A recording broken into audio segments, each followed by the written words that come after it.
नमस्कार, चार बड़ी खबरों में आपका स्वागत है। मैं हूं आपके साथ तरुणा। आज की पहली खबर में हम बात करेंगे सुप्रीम कोर्ट में वक्फ कानून को लेकर गुरुवार को लगातार दूसरे दिन सुनवाई हो रही है।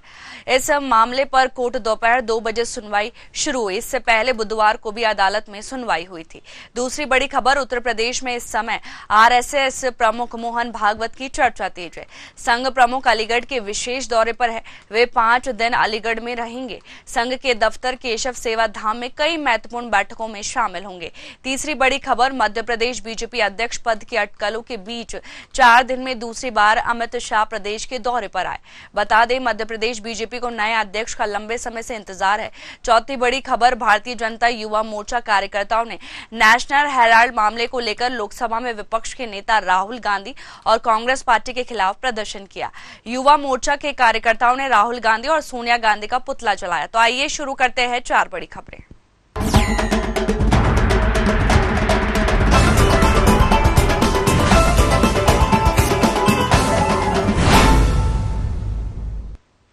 सुप्रीम कोर्ट में वक्फ कानून को लेकर गुरुवार को लगातार दूसरे दिन सुनवाई हो रही है। इस मामले पर कोर्ट दोपहर 2 बजे सुनवाई शुरू हुई। इससे पहले बुधवार को भी अदालत में सुनवाई हुई थी। इस दौरान मुस्लिम पक्ष और केंद्र सरकार ने अपनी अपनी दलीलें पेश की थी। सुप्रीम कोर्ट ने गुरुवार को सुनवाई के दौरान वक्फ कानून पर केंद्र सरकार को 7 दिन की मोहलत दी है। केंद्र को 1 हफ्ते के भीतर इस पर जवाब देने को कहा है। केंद्र का जवाब आने तक वक्फ संपत्ति की स्थिति नहीं बदलेगी। सरकार के जवाब तक यथास्थिति बनी रहेगी। इसके साथ ही अगले आदेश तक नई नियुक्तियां नहीं होगी। सुप्रीम कोर्ट की सुनवाई पर एडवोकेट वरुण कुमार सिन्हा ने कहा, सुप्रीम कोर्ट ने रोक नहीं लगाई है। भारत के सॉलिसिटर जनरल ने कहा कि नए संशोधन अधिनियम के तहत परिषद या बोर्ड में कोई नियुक्ति नहीं की जाएगी। सुप्रीम कोर्ट ने आदेश में लिखा है कि सरकार अगली तारीख तक उन संपत्तियों को डी नोटिफाई नहीं करेगी जो रजिस्टर और गजेटेड है। हालांकि सरकार अन्य संपत्तियों पर कार्रवाई करने के लिए स्वतंत्र है। केंद्र ने कोर्ट से कहा कि आप संसद द्वारा पारित कानून पर रोक नहीं लगा सकते और केंद्र रोजाना सुनवाई के लिए तैयार है। इस मुद्दे को 5 मई के लिए सूचीबद्ध किया गया है और उसी दिन सुनवाई शुरू होगी। स्टे नहीं किया है। जो भारत सरकार के सॉलिसिटर जनरल है, उन्होंने अपना स्टेटमेंट दिया है कि अगली तारीख तक न तो काउंसिल में न वक्फ बोर्ड में कोई अपॉइंटमेंट जो संशोधित कानून है उसके अनुसार किया जाएगा। दूसरा बात, जो माननीय अदालत ने कहा कि जो वक्फ व यूजर है, जो रजिस्टर्ड हैं और गैजेटेड हैं, उसको गवर्नमेंट डी नोटिफाई नहीं करेगी टिल द नेक्स्ट डेट। तो बड़ी इंपॉर्टेंट बात है कि जो रजिस्टर्ड एंड गैजेटेड हैं वही सिर्फ डी नोटिफाई नहीं होंगे, उसके अलावा संशोधन के हिसाब से सरकार कार्रवाई करने को स्वतंत्र है और जो संशोधित कानून है उस पर किसी भी तरह का अंतरिम आदेश नहीं है और अगली तारीख तक भारत सरकार को अपना जवाब और उनको जो भी डॉक्यूमेंट्स देने हैं वो देने होंगे और उसके बाद उनको रिज्वाइंडर का जो पिटीशन है उनको मौका दिया गया है। साथ ही साथ जो स्टेट गवर्नमेंट्स हैं वो भी अपना रिस्पॉन्स देंगे और ये कहा गया है कि अगली तारीख पर सुनवाई इस पूरे मामले की जारी होगी। तो माननीय सर्वोच्च न्यायालय को जो रेस्पोंडेंट्स यानी कि भारत सरकार ने कहा कि हम डे टू डे सुनवाई के लिए तैयार हैं। आप पूरे मामले को, चूंकि ये पार्लियामेंट का कानून है, पार्लियामेंट के कानून को आप इस तरह से स्टे नहीं कर सकते हैं और माननीय सर्वोच्च न्यायालय ने सॉलिसिटर जनरल ऑफ इंडिया के बात को माना है और उन्होंने संशोधन को स्टे नहीं किया है। सिर्फ उन्होंने उनके 2 पॉइंट पे सॉलिसिटर जनरल के बात को रिकॉर्ड पे लेकर के और अगली तारीख 5 मई मुकर्रर कर दिया है और 5 मई से इस मामले की सुनवाई शुरू हो जाएगी। ज्यादा जानकारी के लिए हमारे साथ राजनीतिक विश्लेषक नितिन श्रीवास्तव जी जुड़ गए हैं। नितिन जी, आपका बहुत बहुत स्वागत है न्यूज आवर पर। उपराष्ट्रपति जगदीप धनखड़ ने कहा है कि अदालत राष्ट्रपति को आदेश नहीं दे सकती है, साथ ही राष्ट्रपति 3 महीने के अंदर वक्फ कानून पर फैसला करें। देखिए, बिल्कुल ये बड़ी खबर है। कल जिस तरीके से सुप्रीम कोर्ट ने टिप्पणी की थी उसके बाद माना जा रहा था कि सुप्रीम कोर्ट का केंद्र सरकार पर एक कड़ा रुख देखने को मिल सकता है वक्फ कानून को लेकर के। और जिस तरीके से कल सुप्रीम कोर्ट ये कहते कहते रुक गया था कि कहीं ना कहीं इस पूरे कानून को हम स्टे देते हैं और इसको रद्द करते हैं, लेकिन उस तरह की स्थिति उत्पन्न नहीं हो पाई। सॉलिसिटर जनरल जो है तुषार मेहता, उन्होंने आज दलील रखी दूसरे दिन और उस पर सुनवाई हो सकी है। और माना जा रहा है कि जिस तरीके से केंद्र सरकार का और सुप्रीम कोर्ट का रुख है, उसे निश्चित रूप से आने वाले समय में जो एक तलखी है सुप्रीम कोर्ट की वो देखने को मिल सकती है। फिलहाल 1 हफ्ते का समय दिया गया है। तुषार मेहता की तरफ से दलील रखी गई थी कि मुझे कुछ वक्त दिया जाए। इस पर सुप्रीम कोर्ट ने 1 हफ्ते का समय दिया है और कहा है कि 1 हफ्ते के भीतर अपना जवाब दाखिल करें, लेकिन तब तक बोर्ड में किसी भी तरह की कोई नई नियुक्ति नहीं की जा सकती है। ये एक बड़ा निर्णय है। लेकिन सबसे बड़ी बात यह है कि जिस तरीके से संभावना जताई जा रही थी कि पूरे मामले को लेकर के सुप्रीम कोर्ट स्टे दे देगा, रद्द कर देगा, उस तरह की स्थिति उत्पन्न नहीं हुई है। फिलहाल की स्थिति यही है कि सुप्रीम कोर्ट ने 1 हफ्ते का समय दिया है और 1 हफ्ते बाद इस पूरे मामले की फिर से सुनवाई हो सकेगी। जिस तरीके से पूरे के पूरे मामले में देश भर में इसकी प्रतिक्रियाएं देखने को मिली थी तरुणा जी, पश्चिम बंगाल से लेकर के उत्तर प्रदेश तक और तमाम प्रदेशों में इस तरह से चर्चा उठी थी कि आखिरकार अब क्या होगा, वक्फ कानून के बाद जो संशोधन हुआ है उसमें जो प्रॉपर्टीज है उनका क्या होगा। यूपी में आपने उसके रिएक्शन भी देखे थे। तमाम वक्फ जो संपत्तियां थी उसको सरकार ने टेक ओवर करना भी शुरू करा। फिलहाल पर इन सब पर पूरी तरीके से स्टे लग चुका है। 1 हफ्ते का अंतरिम आदेश सुप्रीम कोर्ट ने दिया है सरकार को कि उस दरमियान किसी भी तरह की न तो कोई संशोधन होगा, न कोई बोर्डों में नियुक्ति की जाएगी और न ही किसी तरह की कोई गतिविधियां हो सकेंगी। तो फिलहाल अब 1 हफ्ते बाद देखने को मिल सकता है कि आखिरकार सुप्रीम कोर्ट की जो टिप्पणी है और सुप्रीम कोर्ट का जो आदेश है उस पर केंद्र सरकार अपना कैसा जवाब दाखिल करता है। जी, सरकार को 7 दिन की मोहलत दी गई। अब सरकार का नेक्स्ट एक्शन क्या होगा? देखिए, जाहिर सी बात है, सरकार की ओर से जो सॉलिसिटर जनरल हैं तुषार मेहता वो दलील रख रहे हैं। उनके तरफ से भारी भरकम वकीलों का पैनल है। बाकायदा उन्होंने दलील रखी कि अगर इस पर स्टे दिया जाता है तो निश्चित रूप से ये एक संसद के द्वारा पारित किया गया कानून है, संशोधित कानून है और ऐसे में ये एक बड़ी असहज स्थिति होगी। इस पर सुप्रीम कोर्ट ने कहा कि अभी हम उस तरह की कोई भी स्टे नहीं देने जा रहे हैं, लेकिन फिलहाल आप पूरी मामले की स्थिति स्पष्ट करें। कल जिस तरीके से सुप्रीम कोर्ट ने पहले दिन टिप्पणी की थी और ये कहा था कि जिस तरीके से मुस्लिम धार्मिकीकरण के दरमियान उनके तमाम धर्म के बीच में कोई भी हिंदू दखल नहीं करता है, अगर उसी तरीके से हिंदू ट्रस्ट में, हिंदू मंदिरों में मुसलमानों का दखल हो तो कैसा लगेगा।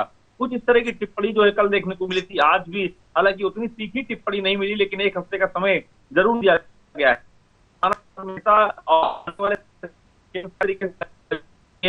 तरीके से आने वाले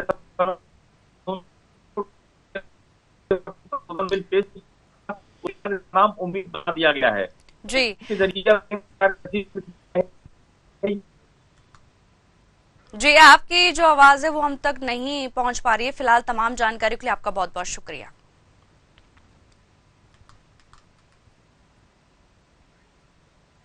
उत्तर प्रदेश में इस समय आरएसएस प्रमुख मोहन भागवत की चर्चा तेज हो गई है। संघ प्रमुख अलीगढ़ के विशेष दौरे पर है। वे 5 दिन अलीगढ़ में रहेंगे। संघ के दफ्तर केशव सेवा धाम में कई महत्वपूर्ण बैठकों में शामिल होंगे। मोहन भागवत के अलीगढ़ दौरे को यूपी की राजनीतिक हलचलों से भी जोड़कर देखा जा रहा है। दरअसल यूपी में 2027 में विधानसभा चुनाव होने हैं। ऐसे में लोकसभा चुनाव 2024 में बीजेपी के खराब प्रदर्शन के बाद से लगातार संघ यूपी में सक्रिय है। ब्रज प्रांत में संघ प्रमुख के 5 दिनी दौरे को अलग नजरिए से देखा जा रहा है। मोहन भागवत करीब 14 साल बाद एक बार फिर यूपी के ब्रज प्रांत में 5 दिन के प्रवास पर आ रहे हैं। भागवत 17 से 21 अप्रैल तक अलीगढ़ स्थित केशव सेवा धाम में रहेंगे। संघ प्रांतीय पदाधिकारियों के अतिरिक्त प्रचारकों के साथ अहम बैठक करेंगे। संघ प्रमुख ने इससे पहले लखनऊ में अवध प्रांत के पदाधिकारियों के साथ बैठक की थी, जिसमें शाखाओं को हर घर और मोहल्ले तक पहुंचाने की रणनीति पर चर्चा की गई। इसके साथ ही मोहन भागवत ने मन ठीक पहल के तहत उन प्रचारकों से संवाद किया जो बीते कुछ वर्षों से निष्क्रिय थे। संघ का मानना है कि शताब्दी वर्ष की सफलता के लिए इन अनुभवी स्वयंसेवकों की सक्रिय भागीदारी जरूरी है। वहीं इस खबर पर हमारे साथ ज्यादा जानकारी के लिए लखनऊ से ब्यूरो हेड प्रशांत राव जुड़ गए हैं। प्रशांत, आरएसएस प्रमुख मोहन भागवत का अलीगढ़ दौरा है, 5 दिन वो अलीगढ़ में रहने वाले, कितना महत्वपूर्ण दौरा होने वाला है भागवत का? और बिल्कुल, मैं आपको बता दूं कि उत्तर प्रदेश में जिस तरीके से लगातार जो है राष्ट्रीय स्वयंसेवक संघ ब्रज प्रांत में लगातार वहां पर जो है कवायद की हो कि कैसे 2027 में संघ और बीजेपी के बीच बेहतर तालमेल के साथ वहां पर जो है भारतीय जनता पार्टी को वहां जो है बढ़ावा मिले और इसके साथ ही संघ की शाखाएं कैसे शुरू हों, उसको लेकर पूर्व में भी अभी संघ और सरकार और पार्टी संगठन की एक बैठक हुई थी। उसमें भी जो है संघ के बड़े पदाधिकारी मौजूद रहे थे। यह जो समन्वय बैठक थी उसमें कई निर्णय लिए गए और उसके बाद क्योंकि अब संघ प्रमुख डॉक्टर मोहन भागवत आ रहे हैं तो ऐसे में 5 दिवसीय उनका दौरा है। इस दौरान अलीगढ़ में यह बैठक जो है केशव धाम में की जाएगी और केशव धाम के इस बैठक में कई प्रांतीय सदस्य और अधिकारीगण मौजूद रहेंगे और इसके साथ ही भारतीय जनता पार्टी संगठन के लोग मौजूद रहेंगे, क्योंकि 2022 का उत्तर प्रदेश विधानसभा चुनाव हो या 2024 का लोकसभा चुनाव हो, तो ऐसे में जो नुकसान हुआ है यहाँ पर भारतीय जनता पार्टी को, उसको कैसे यहाँ पर बराबर किया जा सके और ऐसे में कैसे 2027 में उत्तर प्रदेश में भारतीय जनता पार्टी की सरकार बने, इसको लेकर ये कवायद महत्वपूर्ण मानी जा रही है। और यह भी माना जा रहा है कि ब्रज क्षेत्र में वहां संघ की शाखाओं को और गति देना हो और इसके साथ ही घर घर तक संघ की शाखाएं पहुंचे और संघ की जो विचारधारा है वो पूरी हो। और महत्वपूर्ण बैठक इस ब्रज प्रांत में इसलिए भी है कि जो स्वयं सेवक संघ जो बहुत सक्रिय थे, लेकिन अब संघ में उनकी इतनी गतिविधियां नहीं है, तो मन पहल के नाते यहाँ पर एक विशेष कार्यक्रम भी चलाया जा रहा है संघ की तरफ से। ऐसे जो सक्रिय पदाधिकारी रहे हैं संघ में लेकिन अब इतने सक्रिय नहीं है, उनको भी जोड़ा जाएगा और एक बार फिर से जो संघ का शताब्दी वर्ष 2025 में होने वाला है उसको देखते हुए इन सभी के जो अनुभव हैं या जो अनुभव इन्होंने एकत्र किए तो संघ को जो गति मिली थी उसको आगे ले जाने का काम राष्ट्रीय स्वयं सेवक संघ करेगा। और इसीलिए ये महत्वपूर्ण बैठक 5 दिवसीय चलेगा, जिसमें डॉक्टर मोहन भागवत यहाँ पर जो संघ के प्रादेशिक पदाधिकारी हैं उनसे मुलाकात करेंगे, संघ के जो यहाँ पर स्वयं सेवक हैं उनसे भी मुलाकात होगी और इसके साथ ही ब्रज प्रांत के जो भी संघ के कार्यकर्ता हैं उनसे अहम बैठक होगी और अलग अलग बैठकों में कई उन्हें दिशा निर्देश दिए जाएंगे, क्योंकि 2025 में संघ का शताब्दी वर्ष होने वाला है। तो ऐसे में शताब्दी वर्ष के कार्यक्रमों को लेकर भी यहाँ पर विचार मंथन होगा और 2027 में क्योंकि यहाँ उत्तर प्रदेश में विधानसभा चुनाव होने वाले हैं, तो ऐसे में संघ और भारतीय जनता पार्टी संगठन के बीच और सरकार के बीच बेहतर तालमेल हो, उसका गुरु मंत्र जो है राष्ट्रीय स्वयंसेवक संघ के प्रमुख डॉक्टर मोहन भागवत अपने संघ के पदाधिकारियों को देंगे और इसके साथ ही भारतीय जनता पार्टी के कार्यकर्ताओं से पदाधिकारियों से मुलाकात होगी। इस दौरान भी कई अहम बातें और सुझाव लिए जाएंगे, विभिन्न मुद्दे जाने जाएंगे और आगे रणनीति क्या होगी इस पर भी विचार विमर्श होगा। इस बैठक में तमाम बड़े पदाधिकारी शामिल होंगे और माना जा रहा है कि मुख्यमंत्री योगी आदित्यनाथ भी संघ की समन्वय बैठक में शामिल हो सकते हैं। जी, उत्तर प्रदेश में जो लोकसभा 2024 का चुनाव हुआ था, भाजपा का इतना अच्छा प्रदर्शन नहीं देखा गया था। साथ ही जो आरएसएस प्रमुख है वो भी जो सक्रिय सदस्य नहीं है उनको सक्रिय करने में भी जुटे हुए हैं। बिल्कुल तरुण, आपको बता दूं कि इस महीने जो है दूसरी बैठक संघ की उत्तर प्रदेश में होने वाली है। पहले गाजियाबाद में समन्वय बैठक हुई थी जिसमें जो संघ के बड़े पदाधिकारी उसके साथ ही भारतीय जनता पार्टी के संगठन के लोग मौजूद थे, जिसमें उत्तर प्रदेश बीजेपी अध्यक्ष धर्मपाल सिंह, संगठन महामंत्री धर्मपाल सिंह, उसके साथ ही प्रदेश अध्यक्ष चौधरी तमाम लोग शामिल रहे। और इसके साथ ही अगर देखा जाए मुख्य वजह यह है कि संघ को यहाँ इसलिए कवायद करनी पड़ रही है क्योंकि पूर्व में यहाँ जो नुकसान हुआ है, समाजवादी पार्टी ने नुकसान दिया, उसकी भरपाई हो सके।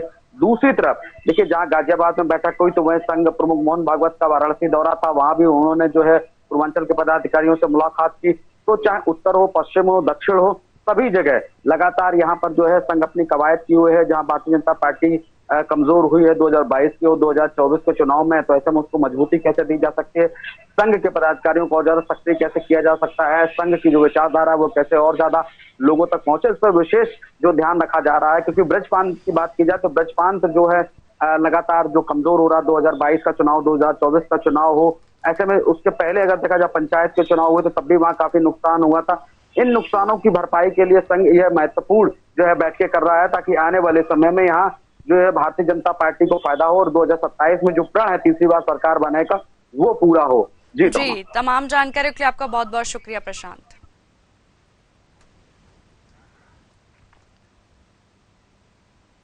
मध्य प्रदेश बीजेपी अध्यक्ष पद की अटकलों के बीच 4 दिन में दूसरी बार अमित शाह प्रदेश के दौरे पर आए हैं।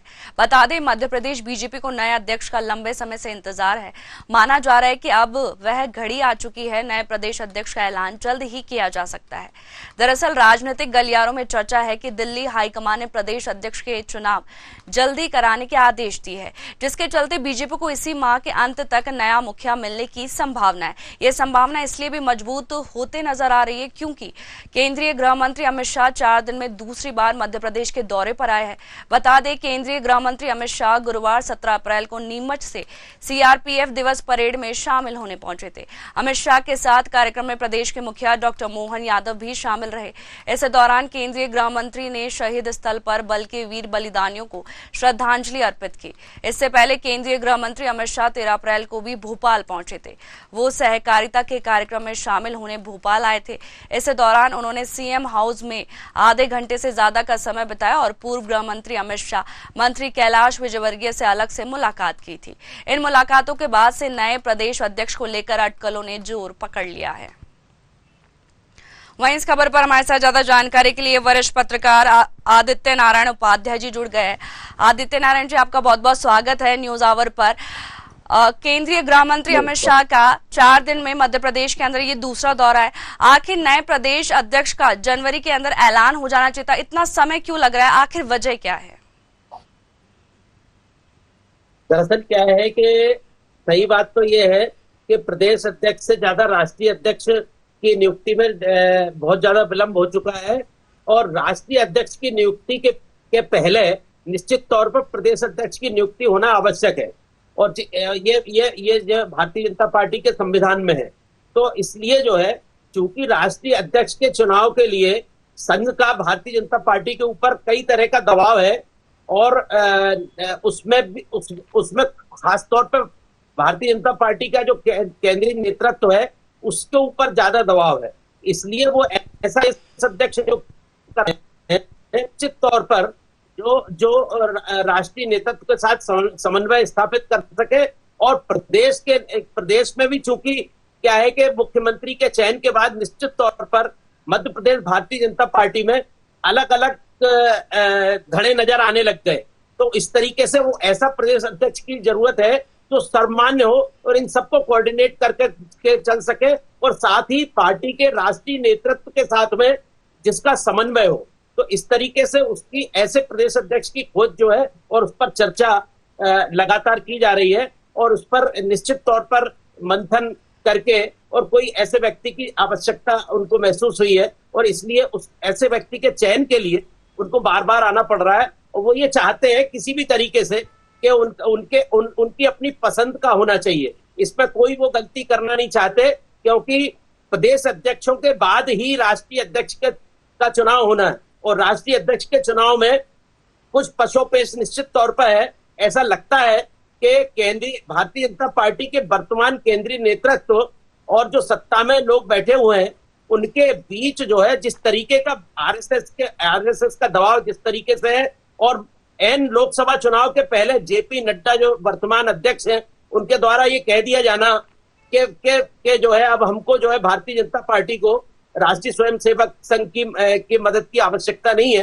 तो निश्चित तौर पर उसके बाद जो है आप देखें लगातार जो है आरएसएस प्रमुख के लगातार दौरे हो रहे हैं, लगातार लोगों से चर्चा हो रही है और उनकी सक्रियता और उनकी सक्रियता होने की वजह से भारतीय जनता पार्टी के अंदर निश्चित तौर पर जो है वो एक स्थिति तनाव की बनी हुई है और उस स्थिति से उभरने के लिए अमित शाह मेहनत कर रहे हैं और निश्चित तौर पर वो इसमें जो है वो अपने मन का प्रदेश अध्यक्ष बनवाने में और प्रदेश अध्यक्षों के बाद राष्ट्रीय अध्यक्ष के लिए वो पूरा प्रयास करें। जी, नए प्रदेश अध्यक्ष के कई नाम शामिल है, इसमें नरोत्तम मिश्रा हो या भदौरिया और साथ ही डिप्टी सीएम राजेंद्र शुक्ल हो, कई नाम चर्चा में है। क्या विधायक हेमंत खंडेलवाल को नया प्रदेश अध्यक्ष बनाया जा सकता है या नहीं? जिस तरीके से जिन लोगों के भी नाम चर्चा में आए हैं, जैसे नरोत्तम मिश्रा जी का चर्चा में नाम आया तो उनसे संबंधित जो है खुद भारतीय जनता पार्टी के अंदर खाने से उनके बारे में विभिन्न मुद्दों को उछाल करके, जैसे परिवहन से संबंधित एक पिछले दिनों जो है एक मुद्दा सामने आया था, इस तरीके की बातें करके निश्चित तौर पर उनके ऐसे नामों के ऊपर जो है भारतीय जनता पार्टी के अंदर खाने से ही निश्चित तौर पर मोर्चाबंदी चालू है और इस सबको देखते हुए हेमंत खंडेलवाल निश्चित तौर पर वो व्यक्ति हो सकते हैं जो केंद्रीय नेतृत्व की भी पसंद हो और कहीं ना कहीं भारतीय जनता पार्टी के समूचे धड़ों और समूचे प्रदेश नेतृत्व का जो उनके नाम पर सहमत होने की पूरी संभावना। जी, अब देखना होगा कि नया प्रदेश अध्यक्ष कौन है और अप्रैल के अंत तक इसकी घोषणा हो जाएगी। फिलहाल तमाम जानकारियों के लिए आपका बहुत बहुत शुक्रिया।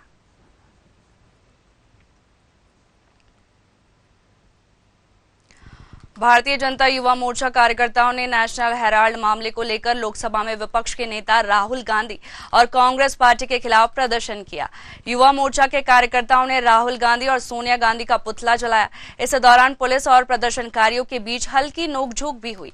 भाजपा युवा मोर्चा के प्रदेश अध्यक्ष वैभव पवार ने कहा, कांग्रेस इस देश में भ्रम और झूठ फैलाने का प्रयास कर रही है। उनके खिलाफ मामला दर्ज है और जांच एजेंसी अपना काम कर रही है, लेकिन कांग्रेस नेता सड़क पर उतरकर जांच एजेंसियों के खिलाफ प्रदर्शन कर रहे हैं।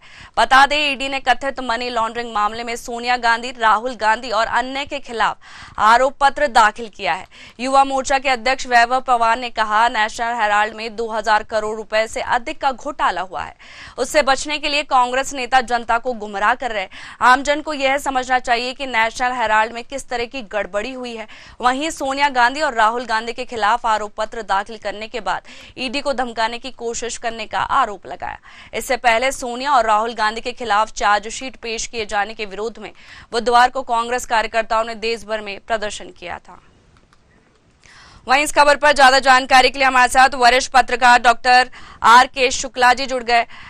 शुक्ला जी, आपका बहुत बहुत स्वागत है न्यूज आवर पर। जैसे देखा जा रहा है कि national Herald case, money laundering case में चाहे सोनिया गांधी हो या राहुल गांधी और सैम पित्रोदा हो, इन पर चार्जशीट दाखिल की गई थी और इसी को लेकर आज जो युवा है वो काफी आक्रोशित है और उनके द्वारा प्रदर्शन किया जा रहा है। देखिए, देखना पड़ेगा नेशनल हेराल्ड केस 2013 का है, इसका मोदी सरकार से कोई लेना देना नहीं।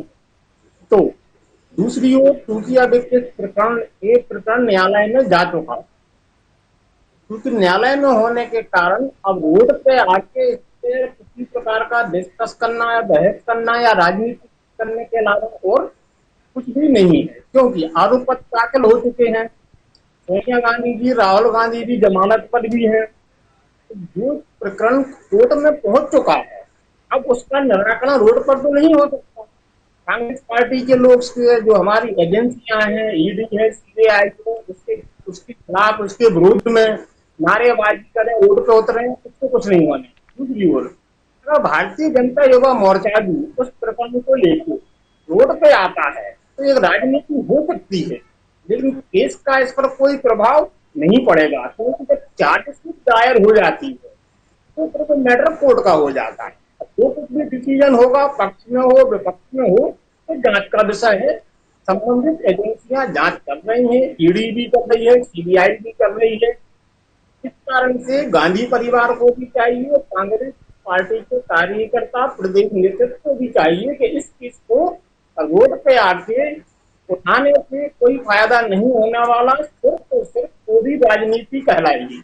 जी, 2012 से ये जो केस है वो चल रहा है सोनिया गांधी चार्जशीट को लेकर, और चार्जशीट को लेकर ही ये प्रदर्शन किया जा रहा है। आखिर चार्जशीट चल रही है तो वापस से क्यों इसको वापस ले, क्योंकि ये जो क्या बोलते हैं चार्जशीट दाखिल की गई है, कहीं ना कहीं आरोप है मनी लॉन्ड्रिंग को लेकर, तब ही ये चार्जशीट दाखिल की गई, तो इसको वापस क्यों लिया जाए, क्यों प्रदर्शन किया जा रहा है कांग्रेस की तरफ से इतना विरोध? को मैंने पूर्व में ही कहा था कि सिर्फ पूरी राजनीति है, इससे अधिक कुछ नहीं है। 1976 करोड़ का जो मनी लॉन्ड्रिंग घोटाला नेशनल हेराल्ड केस में 2013 में दर्ज हुआ था, उसकी जांच चलते चलते आज हालांकि 14 साल होने को है, 12-13 साल होने को है। हाँ, अगर भारतीय जनता पार्टी इसको मोर्चा संभाल रही है, रोड पे आ रही है, तो उसको ये पूछना चाहिए कि भाई मौजूदा सरकार ने 12 साल में क्या किया। सरकार की एजेंसियां सरकार के साथ काम करती हैं, तो क्या 12 साल तक केस को आप दबाए रखिए? तो आपको भी इसके पहले इस पर त्वरित कार्रवाई करते हुए इतना कुछ परिणाम तक एजेंसियों के माध्यम से कोर्ट को पहुंचना चाहिए था। पर कांग्रेस का ये कहना है कि उनको दबाने का प्रयास किया जा रहा है, इसी वजह से ये जो मामला 2012 मतलब 12 साल इसको हो गए, वापस से उठाया जा रहा है। देखिए, मैंने पूर्व में बताया था कि ये केस 2013 का है। 2013 में कांग्रेस की सरकार थी जी। अगर केस गलत दायर हुआ है तो भी उसके लिए कांग्रेस पार्टी जवाबदेह है। अब आके इस प्रश्न को उठाना कहीं भी न्याय संगत नहीं है। जी, तमाम जानकारियों के लिए आपका बहुत बहुत शुक्रिया।